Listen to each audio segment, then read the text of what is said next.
Reverend Father Dominic Eibu nyisida paranikane muka gaponi siboiki na ikwape Bishop Loitetetelo ka Kotido Diocese anoda burokinile yenguna na Bishop Philippe Giuseppe. New Bishop takes power of the Diocese of Kotido as we welcome him to this care.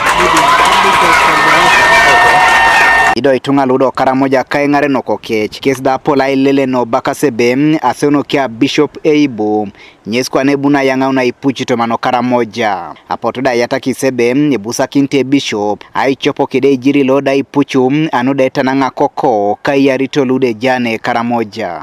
We want the church to be more involved in the area of peace. We want the church to spearhead this area because this is the main challenge in Karamoja.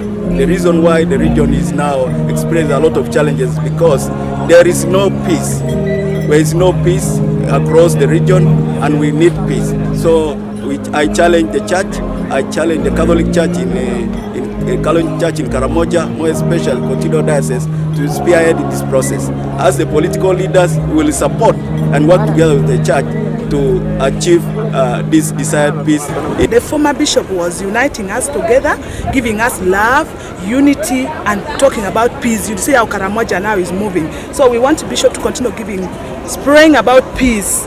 In the word of God, you are supposed to preach peace, telling people about peace, to unite people together, to have that love. Should be someone who can serve everybody equally, not separating people that this is not a deal, this is not. At least he served a diocese well.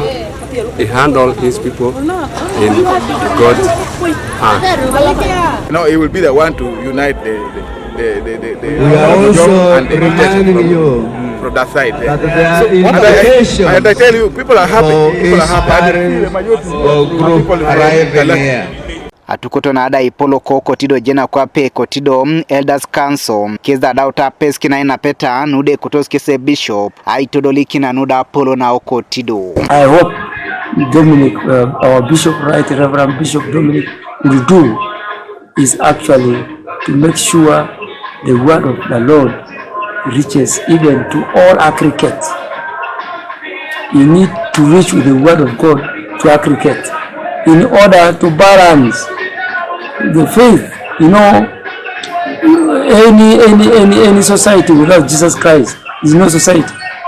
So we need Jesus, the message of Jesus in every aggregate. I think we want to, I expect Right Reverend Bishop Dominic to do is to focus on education. If you can handle the issue of education, especially education of the Karamoja, education of the GA are backward, the GA are behind. More bishops should be more on education, on scholarship. Then another thing we have to do, I expect the church to address through the development arms the issue of agriculture, food security.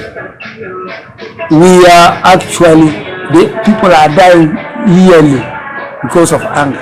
We should make this thing an end. We should make it an end. We should make it a history.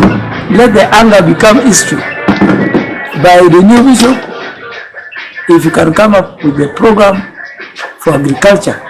Ido Bishop Eibu nyesdere uriatale olwala no district alo Kalaki olomundo to Manasroti Catholic Diocese ide seuntinyesi Pope Francis anoda burokin Bishop Philippe nodo kwake Pakodo na itodoli karakaisa kanyara no kany nebusa kintornyesa yemu.